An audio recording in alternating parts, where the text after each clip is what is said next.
Taxing میں زرعی اراضی پر ایک پریشان کن تنازع شروع ہوا، جس کے نتیجے میں ایک مسیحی کاشتکار خاندان پر با اثر مقامی افراد خاور علی اور بابر علی کی قیادت میں ایک گروہ نے تشدد کیا۔ 16 اپریل 2024 کو چک نمبر 694/36 گافبے میں تقریباً 50 حملہ واروں نے یوسف خاندان کے کھیتوں میں گھس کر نہ صرف گندم کی کٹائی بلکہ خاندان کے افراد پر جسمانی تشدد بھی کیا، جس سے وہ شدید زخمی ہو گئے۔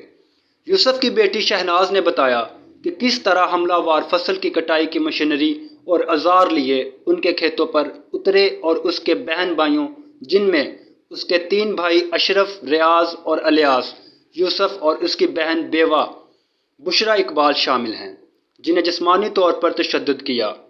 حملہ واروں نے شدید زخمی کیا، اعضاء اور ناک توڑ دیے اور حملے کی دستاویز کرنے کی کوشش کرنے والوں سے موبائل فون بھی چھین لیا۔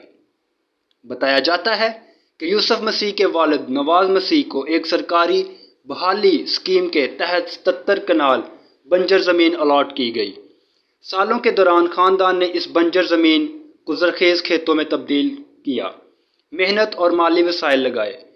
اپنی ذمہ داریاں پوری کرنے اور حکومت کو مسلسل واجبات اور ادا کرنے کے باوجود انہیں بااثر مقامی شخصیات خاور علی اور بابر علی کی جانب سے پرتشدد مخالفت کا سامنا کرنا پڑا، جنہوں نے پولیس کی مبینہ ملی بھگت سے اس حملے کی منصوبہ بندی کی۔ پولیس نے خاور علی اور بابر علی کے ساتھ مل کر بے گناہ کسانوں کی زمینوں پر زبردستی قبضہ کر رکھا ہے۔ بتایا جاتا ہے کہ مسیحی خاندانوں کی قانونی جنگ جاری ہے، کیونکہ ان کا کیس ہائی کورٹ میں زیر غور ہے۔ ایک فوری درخواست میں یوسف خاندان مسیحی برادری سے تعاون اور وزیر اعلیٰ پنجاب سمیت سرکاری حکام سے مداخلت کا مطالبہ کر رہا ہے، تاکہ ان کی شکایات کو دور کیا جا سکے اور ان کی زمینوں اور فصلوں کی واپسی کو یقینی بنایا جا سکے۔ ہم اپنے ناظرین کو یوسف مسیح خاندان کے متعلقہ مزید اپڈیٹس کے لیے آگاہ کرتے رہیں گے، اور اس مسئلے سے جڑی کوئی بھی نئی خبر ملتی ہے ہم آپ تک پہنچائیں گے۔